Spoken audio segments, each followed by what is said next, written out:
ነው ወይ ለምን ነው ወይስ ለምንና ቶፒክ ላይ የምታስተምሩት? አንተ ኦርቶዶክስ ማስተማር ከሆነ አላማ ለምን ኦርቶዶክስ ቶፒክ ላይ የማታወራው? ለምንድን ነው ስለ እስልምና ማውራት የፈለከው? ለምሳሌ እኔ አሁን ስለ ኦርቶዶክስ ማወቅ ፈልጌ ከሆነ ለምንድን ነው ያን የማታስተምረው? ለምን ስለ እስልምና ታወራለህ?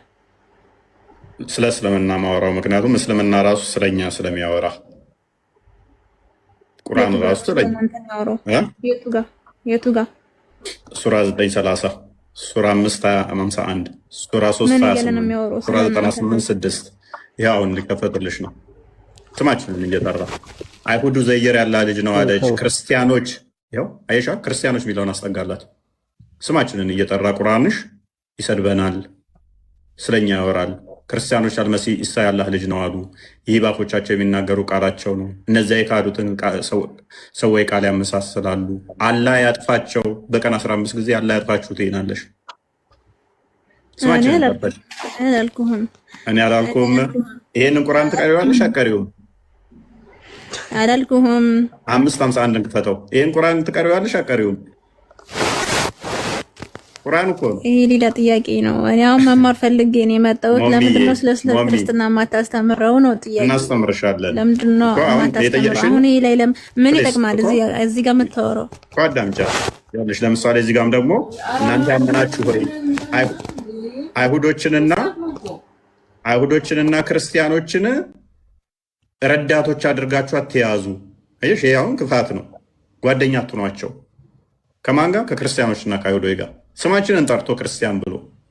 ስለዚህ እኛ እስልምናን ስህተት ነው ምናምን ብለን የምናሳየው አስቀድሞ እኛን እስልምና ቁርአን ውስጥ ሙሉ ለሙሉ ስማችን አንድ መጽሐፍ ቅዱስ ውስጥ አንድ ቦታ ላይ እንኳን ስማችሁን ሙስሊሞች እያለ መጽሐፍ ቅዱስ ስማችሁን እየጠራ የሚከሰው የለም። ለምን የላችሁም እናንተ? እስልምና የተመሰረተው በኋላ ከ600 ዓመት በኋላ ስለሆነ ለምንድን ነው እሱ እንዲህ እያለ የሚከሰን ብለን ስንል አይ እነሱ ሁለቱ ጓደኛ ስለሆኑ ጓደኛ እንኳን እንዳትሆናቸው ስማቸውን እየጠራ የመጽሐፉ ሰዎች ይለንና መልሶ ደግሞ እነሱ ከፍጥረት ሁሉ መጥፎ ናቸው ደግሞ ይለናል።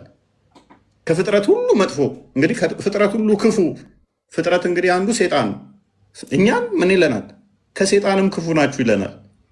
ማቁራ ናችሁ ሳንፈልግ ነው። አየሽ የእናንተን የምናሳየው ስህተት መሆኑን እንጂ እኛ የሚጠቅመን ነገር ሆኖ አይደለም። ፍሬ ነገር የለውም እስልምና ሆነን ለመናገር እኛ የነቢያቶቹ አስተምሮ ስላለን ስንፈልግ የሙሴን መጽሐፍ ብንማር፣ ስንፈልግ የዳዊትን መጽሐፍ ብንማር፣ ስንፈልግ የሰለሞንን ብንማር፣ ስንፈልግ የሕዝቅኤልን፣ ስንፈልግ ኢሳያስን፣ ስንፈልግ ዕንባቆምን፣ ስንፈልግ ከሐዋርያቶች የዮሐንስን ወንጌል ብንማር፣ ማቴዎስን፣ ሉቃስን፣ ማርቆስን፣ ከመልእክት የጳውሎስን፣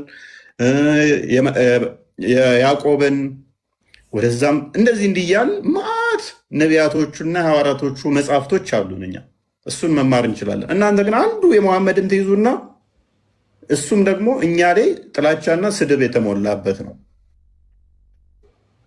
ከዛ የነቢያት ሁሉ አስተምሮ ነው ትሉናላችሁ። የያዛችሁት አንድ የመሐመድን አስተምሮ ነው። አንድ የመሐመድን ነቢያቶች እንዲህ ብለዋል እያለ እሱ የነገራችሁን። እኛ ግን መጽሐፉ ነው ያለን የነቢያቶቹ። ዳዊት ስባል እናንተ ዳውድን በስም ነው የምታውቁት፣ መሐመድ የነገራችሁን። እኛ መጽሐፉ ነው ያለን። ሙሴ ሲባል እናንተ የምታውቁት ሙሳ፣ መሐመድ የነገራችሁን ሙሳ ነው የምታውቁት። እና አይሻ እና ቡህሬራ በሐዲስ የነገሯችሁን ነው የምታውቋቸው። እኛ ሙሴን መጽሐፉን እዘን ነው መጽሐፉን ነው የምናውቀው። በመጽሐፉ ነው የምናውቀው።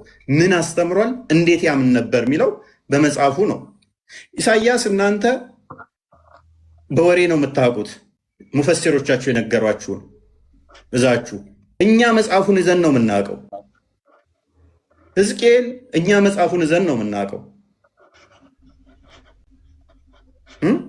ኢዮብ መጽሐፉን እዘን ነው።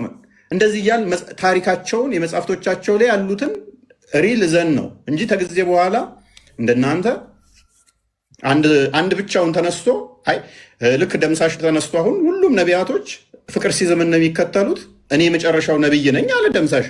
ለአፍሪካ የተላኩ ለኢትዮጵያ የተላኩ ከኢትዮጵያ የምነሳ የመጨረሻው እኔ ነኝ አለ። ኧረ አይደለህም ስትሉት ኖ ነኝ። በምን አወቅ? አይ እነኛ ነቢያቶች ሁሉ ስለ እኔ ተናግረዋል። ኧረ ተው። ማስረጃ ሲባል እዛው መጽሐፍ ውስጥ ያሳየናል። ራሱ ደምሳሽ ከጻፈ ውስጥ በተመሳሳይ ቁርአንም እንደዛ ነው። መሐመድ ብቻውን ተነሳ እኔ የመጨረሻው ነብይ ነኝ አለ። ሙሐመድ ስለ እኔ ተናግረዋል። አይምን ነቢያቶች ስለኔ ተናግረዋል ይለናል። እከሌ ስለኔ ተናግረዋል ይላል። ማስረጃ ሲባል እዛው ቁርአን ውስጥ። ይህንን እንዴት ነው የምታምኑት? ይሄ ትክክል አይደለም። ለዛ ነው የማንቀበለው። ለዛ ስህተት ነው ብለን ስለምናምን ነው። እና ፈይ ወንድሜ አንድ ሁለት ወይም ደግሞ ሶስት ጥያቄ እኔ በአንተ መንገድ እንዲጠየቅልኝ እፈልጋለሁ። ለምን እኔ እነሱ ቤት አልሄድም? የእውነት ለምን? ቅሌት ነው ራሱ። በነገራችን ላይ የእውነት ይሳደባሉ። በመጀመሪያ እጄ አንድ ጥያቄ ስጠይቅ ገና አንቺ ካፊር ነሽ ከፍረሻል እና ናለቱላ አለይኪ ብለው ያባርሩኛል ማለት ነው። ስለዚህ እኔ እነሱ ቤት ማልሄድበት ምክንያት የእነሱ ስድብ ቆርቅሮኝ አይደለም። ከኔ ስም አንዲት አርፍ ወይም ደግሞ ነጥብ ማውረድም መስቀልም አይችሉም። እነሱ ቢሳደቡ አፋቸው ነው የሚበላሸው እንጂ ለኔ ምንም ነው፣ በቃ ምንም። ከዛ ውስጥ ብቻ እንኳን ፈጣሪ አዳነኝ። ግን አሁን ለቤተሰቤ የምጠይቁልኝ ጥያቄ መሰለ።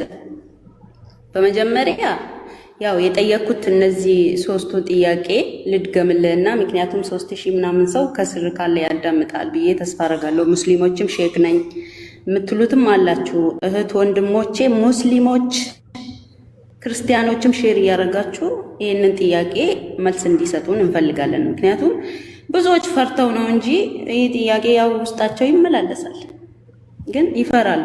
ወደ አንቺ ተደሰነሽ ነው እንዴ? ክርስቲያን ሆኜ ማለት ወጥቻለሁ ከእስልምና። ኧረ እንኳን አብሮ ደስ አለን እና ደስ ብሎኛል። አንደኛ ጓደኛ አግኝተሻል? አንደኛ ጥያቄ የኔ ቀጥላል ትላለች። አይ እውነት